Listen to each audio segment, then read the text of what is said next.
Je vous salue chacun et chacune de vous qui êtes connectés à ce message. Je suis contente de partager ce moment avec vous. Et si tu es connecté à ce message aujourd'hui, sache que Dieu a quelque chose pour toi. Aujourd'hui est le jour du salut pour ta vie, pour ta situation. Ce message est intitulé Besoin de revirement dans ta situation. Je ne sais pas ce que tu traverses.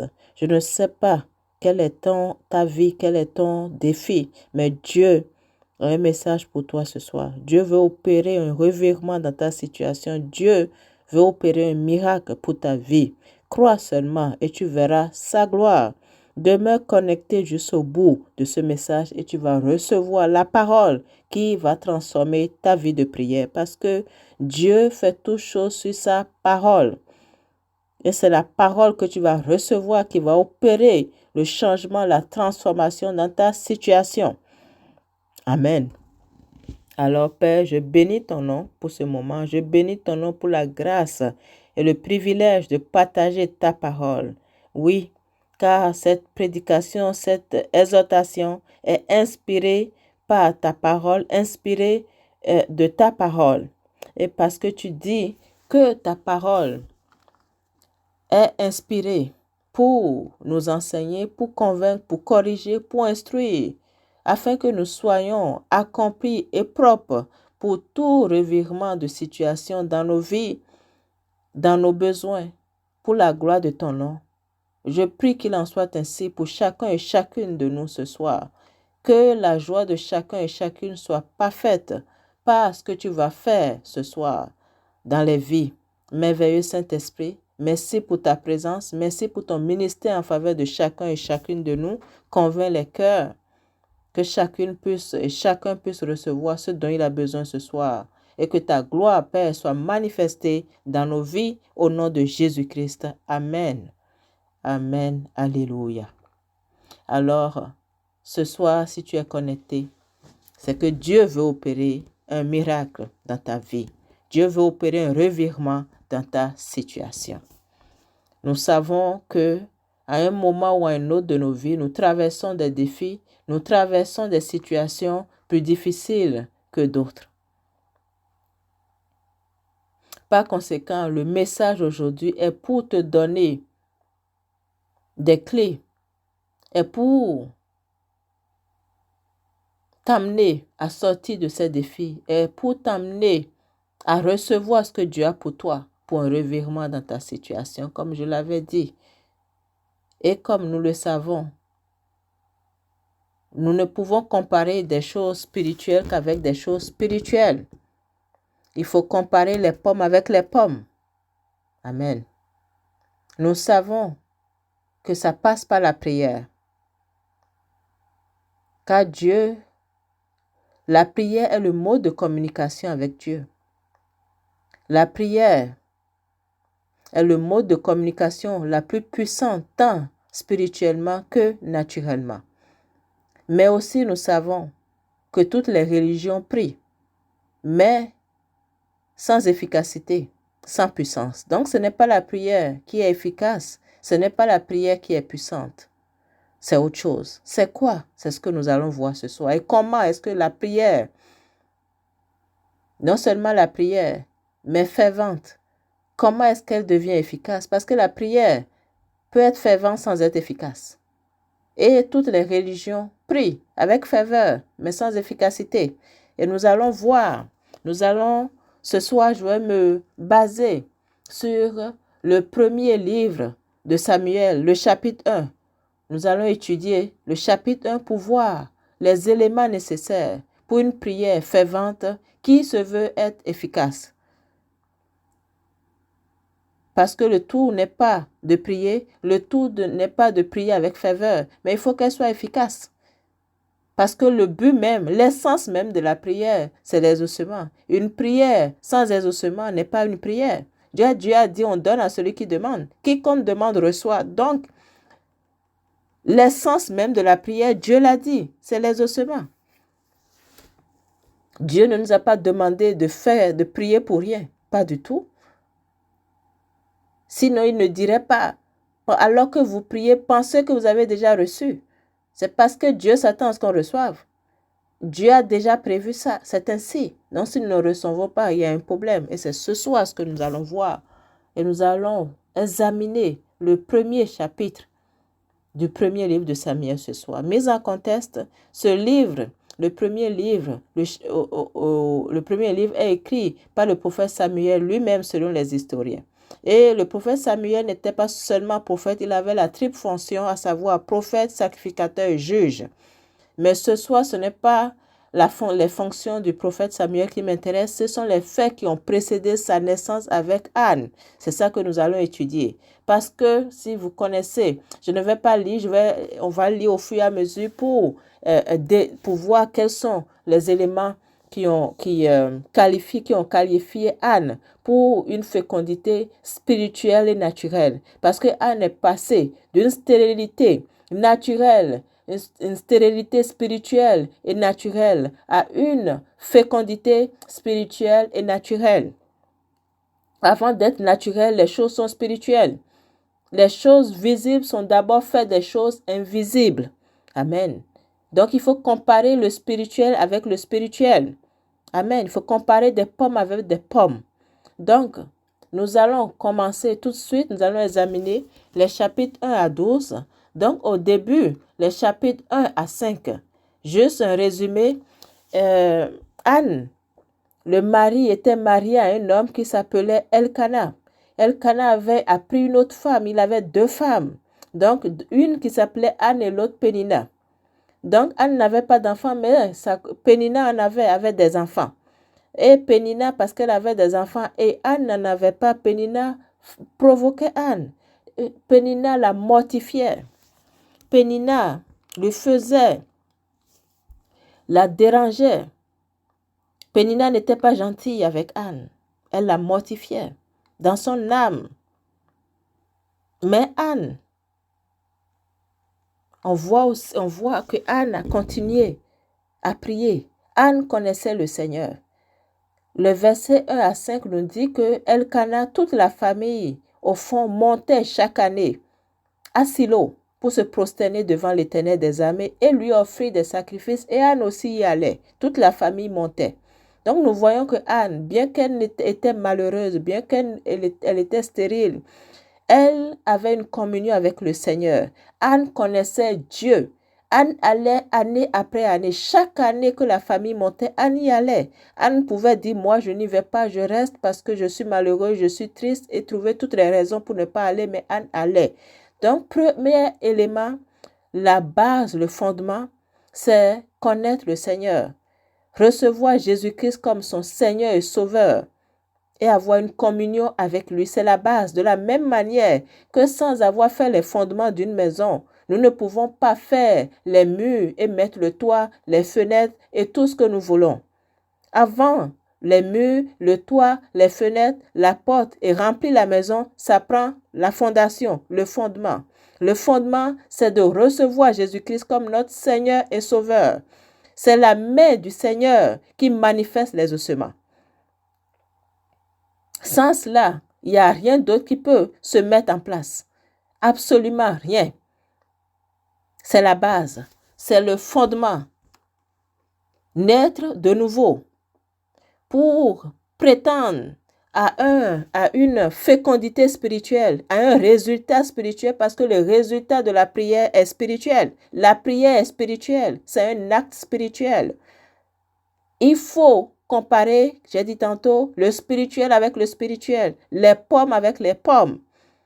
Donc, il faut déjà la nouvelle naissance naître spirituellement pour prétendre à une relation spirituelle avec Dieu, pour prétendre à un exaucement, à une réponse spirituelle. Sinon, ce n'est qu'un passe-temps. Ce n'est rien du tout. Amen. Donc, la base, c'est en confessant Jésus-Christ comme son Seigneur et Sauveur, en croyant du cœur, en confessant de la bouche, on parvient au salut. Donc, en confessant, en croyant du cœur que Jésus-Christ est mort à la croix pour nous, est ressuscité le troisième jour, et en le confessant de la bouche, là a lieu la naissance spirituelle où son Esprit Saint vient élire sa demeure en nous et fait de nous une nouvelle créature, une créature spirituelle où les choses anciennes sont passées, toutes choses deviennent nouvelles. Alors si tu ne connais pas encore, tu n'as pas encore confessé le Seigneur Jésus-Christ comme ton Seigneur et Sauveur, demeure connecté pour faire la prière du salut avec moi à la fin. Amen. C'est la base. Sans ça, il n'y a rien. Le reste n'est qu'une perte de temps. Amen. Donc, premier élément, fondamental, la base sur laquelle tout le reste va s'établir, connaître Jésus-Christ, le recevoir comme notre Seigneur et Sauveur personnel. Amen. Et maintenir la communion, le recevoir, le confesser, établir la communion spirituelle, mais il faut la maintenir avec une relation continuelle avec lui. Amen. Donc ça, c'est le premier élément que nous allons relever de la relation de Anne avec Dieu.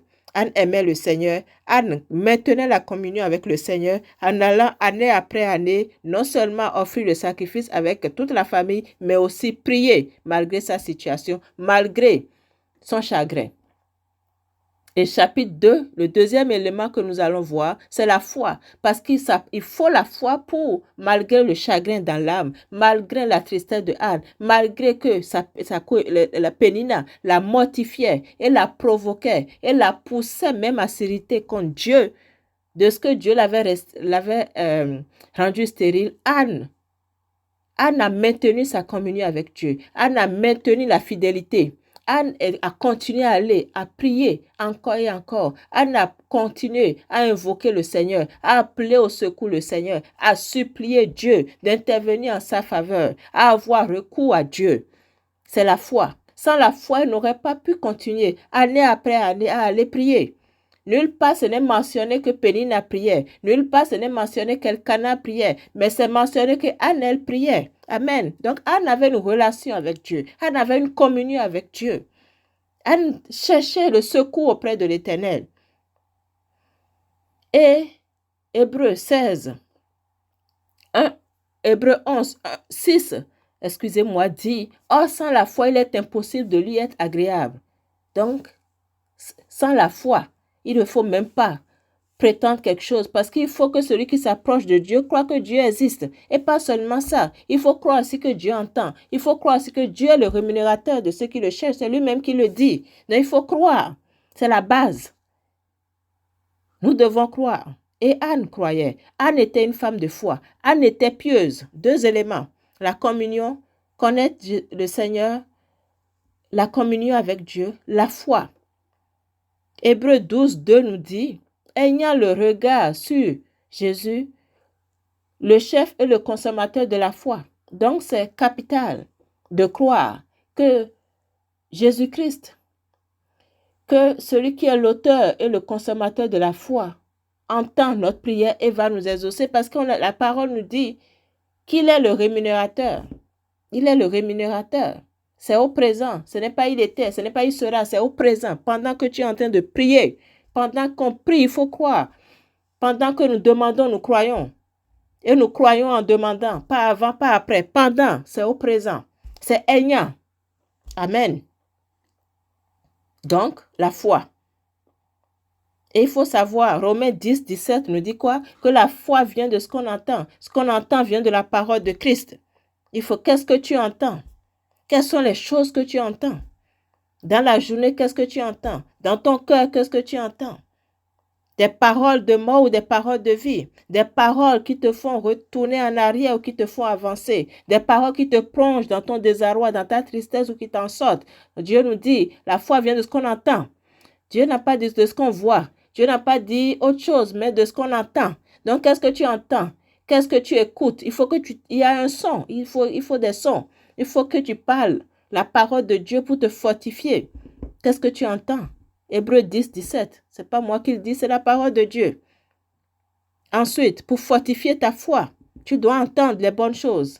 Hébreux 11, verset 1 nous dit, la foi est la ferme assurance de ce qu'on espère. Il faut croire que Dieu entend et Dieu exauce. Il est le rémunérateur de ceux qui le cherchent et qui va t'exaucer. Il faut croire en demandant, il faut demander en croyant. Amen.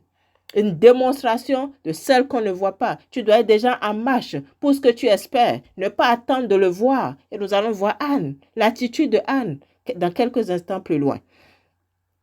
Donc, deuxième élément, la foi. Troisième élément, la fidélité, la stabilité, la fermeté, l'intégrité dans notre marche avec Dieu. Regardez Anne. Anne pleurait quand ils allaient à Silo. Année après année, toutes les années, il en était ainsi. On est rendu au verset 6, les versets 6 à 8. Pénina lui prodiguait des mortifications. Pénina la provoquait de ce qu'elle était stérile.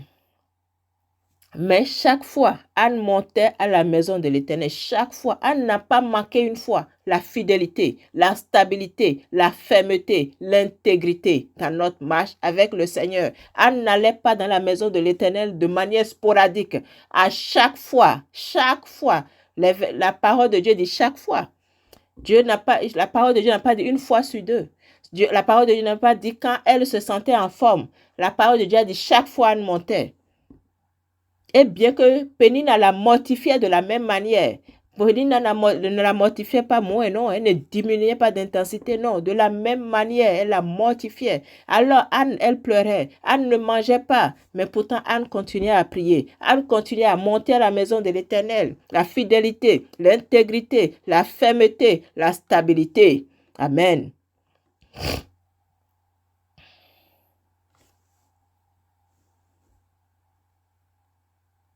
Comment est ta marche avec Dieu? Bancal? Une fois sur deux? Selon ton humeur? Il faut que ça change. Fidélité, intégrité, stabilité, persévérance, fermeté.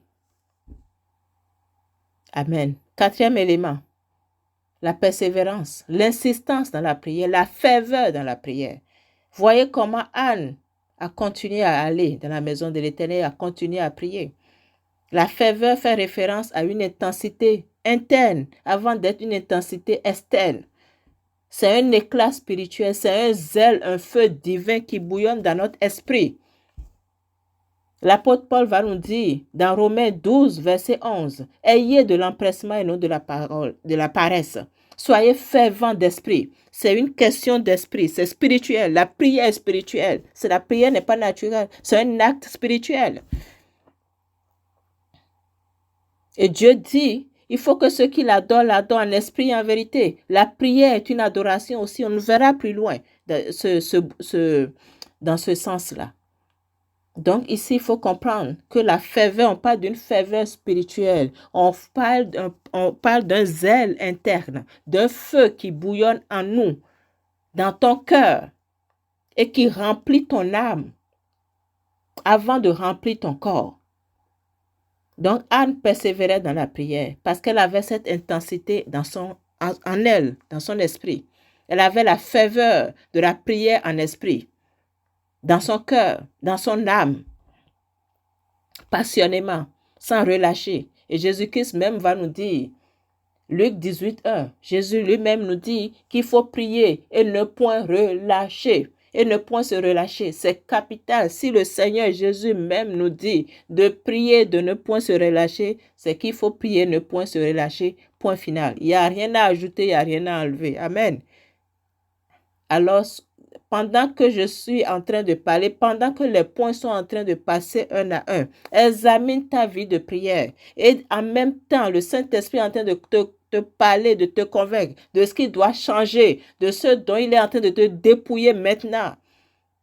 Ouvre ton cœur et reçois, laisse le Saint-Esprit, la main de Dieu agir maintenant dans ta vie pour que ta vie de prière, après cette conférence, soit complètement transformée, émondée pour porter du fruit en abondance. Au nom de Jésus-Christ. Amen. Donc nous voyons la ferveur. Le verset 12 va nous dire que Anne restait longtemps en prière devant l'Éternel. La Bible, la parole de Dieu prend soin de nous dire que Anne restait longtemps en prière. Longtemps, c'est longtemps. Anne prenait du temps, oui, seule dans la présence de Dieu, pour entrer dans la communion nécessaire, pour recevoir la puissance qui libère les ossements. C'est la prière spirituelle, les ossements spirituels. Les choses spirituelles ont besoin de profondeur. La profondeur appelle la profondeur. Ton exaucement a besoin d'aller en profondeur dans ta relation avec Dieu pour recevoir. Anne restait longtemps, commence à demeurer longtemps maintenant dans la présence de Dieu pour recevoir la parole qui va changer ta vie, pour recevoir du Seigneur. Ça prend le temps dans la prière pour recevoir la parole, la puissance, parce que la parole est esprit et vie. Sa parole est puissante, sa parole est un marteau qui brise les liens, c'est du feu qui consume les jougs. Sa parole court, mais ça prend le temps de rester pour recevoir cette parole qui va opérer ces changements dans ta vie. Amen. Et Dieu nous dit, la parole de Dieu nous dit dans Jean 15, 7, « Si vous demeurez en moi et que mes paroles demeurent en vous, demandez ce que vous voudrez, cela vous sera accordé. » Ça prend le temps de demeurer en lui, dans sa présence, pour recevoir ces paroles qui vont demeurer en nous. Et la suite, demandez ce que vous voudrez et cela vous sera accordé. Merveilleux. Cinquième élément, et non la moindre, très important. Très, très important. Le cœur. Ton cœur. Le cinquième élément, le cœur, va, les versets, nous sommes rendus là, versets 9 à 13. Le cœur de Anne. Pourquoi? C'est c'est là où Anne a reçu son exaucement. Là, quand Anne a fait un vœu à l'Éternel, elle a fait un vœu à l'Éternel et elle a dit, si Dieu, si l'Éternel des armées, si tu daignes regarder l'affliction de ta servante, si tu te souviens de moi et n'oublie point ta servante, si tu donnes à ta servante un enfant mâle, je le consacrerai à l'Éternel pour tous les jours de sa vie. Voyez, s'il y a une phrase, quelque chose à garder de ce verset, je le consacrerai à l'Éternel tous les jours de sa vie. Nous voyons quelque chose qui s'est passé ici. Parce que c'est après avoir dit cette prière que Dieu, le prophète Élie, Dieu par la bouche du prophète Élie va exaucer Anne. Pourquoi pas avant? Pourquoi maintenant? Certains me diront que c'est le temps de Dieu. Non. Si c'était le temps de Dieu maintenant, il n'aurait pas fallu, Anne n'aurait pas eu besoin de faire cette prière. Anne n'aurait pas eu besoin de changer sa manière de prier. Nous voyons maintenant ici qu'il y a eu un revirement dans le cœur de Anne. Nous voyons ici que ce revirement, cette phrase, je le consacrerai à l'Éternel tous les jours de sa vie. Anne a offert sa stérilité à Dieu. Ce n'est plus sa stérilité à elle, non. C'est devenu le problème de Dieu. Anne et le cœur de Dieu, le cœur de Anne et le cœur de Dieu ont... Les deux cœurs battent à l'unisson maintenant, pas avant, maintenant. Le cœur de Anne s'est détourné de son problème, de sa stérilité, de elle-même, des mortifications de Pénina, et s'est tourné vers Dieu. C'est-à-dire, Anne, sa stérilité n'existait plus dans cette phrase, dans cette prière qu'elle a faite, parce qu'elle donne l'enfant à Dieu. C'est comme si l'enfant n'était plus important pour elle. Dieu est important maintenant, totalement. Anne, la volonté de Dieu s'est retrouvée dans la volonté de Anne. Le cœur de Anne s'est retrouvé dans le cœur de Dieu. La volonté de Anne d'avoir un enfant est maintenant la volonté. Elle a embrassé la volonté de Dieu. Elle a servi Dieu dans sa prière. Elle s'est consacrée totalement à Dieu, de tout son cœur maintenant. Ce n'est pas à moitié parce qu'elle a offert l'enfant pour tous les jours de sa vie, jusqu'à sa mort. Elle n'a même pas dit, Seigneur, je te le donne jusqu'à son adolescence ou je te le donne jusqu'à tel âge. Non, je te le donne pour te servir de telle heure à telle heure. Non, Anne a offert l'enfant totalement. Totalement. Elle n'a même pas dit, Seigneur, prends le premier et donne-moi d'autres. Non. Anne a offert l'enfant, point final. Elle s'est consacrée. Elle a adoré Dieu de tout son cœur, de toute son âme, de tout son esprit. Anne s'est consacrée. Anne a honoré Dieu. Anne a élevé Dieu au-dessus de tout, au-dessus de sa stérilité, au-dessus de son chagrin, au-dessus de son désir, au-dessus de son besoin. Anne a élevé Dieu. Voilà. Voilà la prière qui a ébranlé les cieux en sa faveur. Voilà la prière qui a fait écrouler les murs de stérilité pour sa vie. Voilà la prière qui a manifesté le revirement de sa situation. Voilà les prières que tu dois faire à partir de maintenant. Quel est ton besoin? Comment est-ce qu'elle est consacrée à Dieu? Ton besoin va servir qui? Ça va servir toi-même ou Dieu. Voyez-vous, l'enfant là n'est plus pour Anne, c'est pour Dieu. Anne a mis Dieu au-dessus. Est-ce que Dieu est au-dessus dans ton cœur réellement? Est-ce que Dieu est au-dessus dans ton besoin? Est-ce que Dieu est au-dessus dans les ossements que tu lui demandes? Voilà la question que tu vas te poser. Va réexaminer ton problème. Va réexaminer ta prière. Et change ta prière comme Anne. Élève Dieu au-dessus. Consacre les ossements à Dieu. Donne-toi à Dieu. Tourne ton regard vers Dieu. Enlève-toi de l'histoire. Anne s'est enlevée de l'histoire. Anne n'est plus dedans. Il n'est plus de question de Anne pour un enfant, non. Il est question juste de Dieu. Prends l'enfant, Seigneur. Fais ce que tu veux avec, Seigneur. Anne n'est plus dans l'histoire. Anne s'est oubliée. Anne s'est oubliée. Amen. Voilà ce que Dieu veut de nous. Que nous soyons à lui réellement, totalement, entièrement. S'il y a un message, s'il y a quelque chose que tu dois retenir de ce message, c'est celui-ci, ton cœur. Parce que les hommes regardent aux apparences, Dieu regarde au cœur. Anne s'est arrêtée là. Anne s'est arrêtée sur cette prière. Anne s'est arrêtée et a reconnu que Dieu domine. Psaume 46, 10. Arrêtez, sachez que je suis Dieu. Anne s'est arrêtée. Elle s'est arrêtée. Elle a reconnu que Dieu domine sur sa stérilité. Elle a reconnu que Dieu domine sur son besoin d'avoir un enfant. Elle a reconnu que Dieu domine sur les mortifications de Pénina. Elle a reconnu que Dieu domine sur toute la terre. Elle a reconnu que Dieu domine sur sa vie. Elle a reconnu que Dieu domine. Point. Amen. Alléluia. C'est merveilleux. C'est glorieux. C'est magnifique. C'est majestueux. Et je prie que le Saint-Esprit, par sa grâce, sa faveur, puisse t'emmener dans des dimensions de prière comme il a amené Anne. À t'oublier. Ce n'est plus toi qui vis, c'est Christ qui vit. Ce n'est plus toi qui demandes, mais tous tes besoins, tu les oublies devant Dieu. Tu les consacres. Et sois sûr, quand nous donnons à Dieu, Dieu multiplie toujours. Toujours. La preuve, Anne n'aura pas seulement le prophète Samuel. Anne aura eu 5 enfants. En plus, elle n'a même pas demandé d'autres enfants à Dieu, mais Dieu lui a donné pas déçu. C'est ce qui arrive quand nous donnons à Dieu. Dieu nous multiplie. À partir de maintenant, donne à Dieu, donne autour, donne. Amen. Et Dieu va te multiplier. Alléluia. Et enfin, je vais terminer par l'action de grâce. L'action de grâce est très, très importante. Et nous allons voir tout le chapitre 2. Anne s'est consacrée dans l'adoration, dans la louange, dans l'action de grâce, la reconnaissance de ce que Dieu a fait pour elle, les ossements. Elle a rendu grâce à Dieu. Elle a été reconnaissante. Nous voyons au chapitre 2. Je ne vais pas le lire, mais nous voyons qu'elle a été exaucée. Nous voyons encore la foi de Anne. Avant même qu'elle ne tombe enceinte, Anne a changé de visage. Vous allez le lire au verset 18. Quand le prophète Élie, Dieu par la bouche du prophète Élie lui a dit que ta servante trouve grâce à tes yeux. Et cette femme s'en alla. Elle mangea et son visage ne fut plus le même. Mais Anne n'était pas encore tombée enceinte. Elle est tombée enceinte plus tard. Elle est tombée enceinte au verset 20. Mais son visage avait déjà changé. Anne a déjà cru. Elle est une femme de foi. J'en ai déjà parlé. Et l'action de grâce, vous voyez le chapitre 2. Anne, il n'y a point d'autre Dieu que toi. Il n'y a de rocher.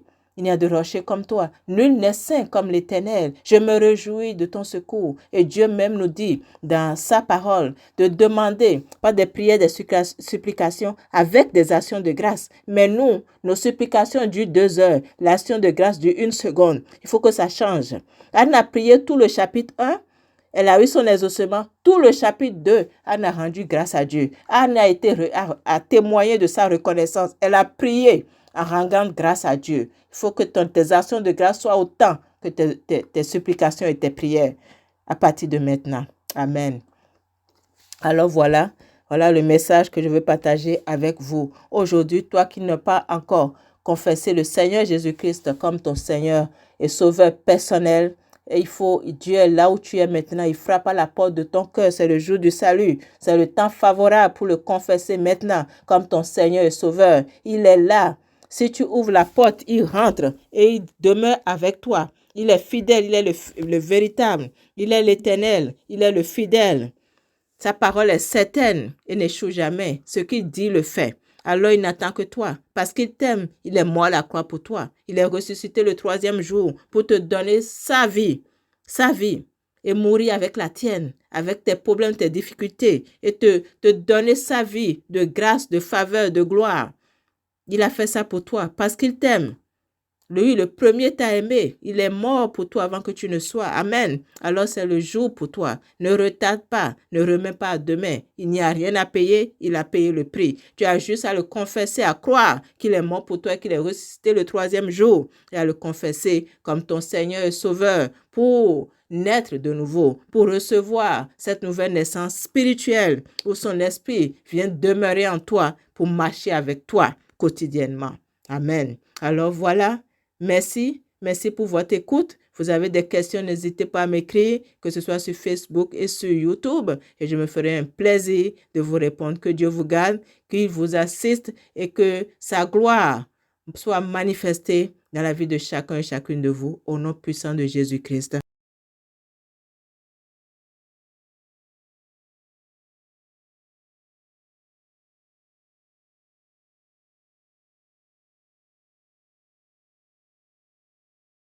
Amen. Je vous dis à bientôt.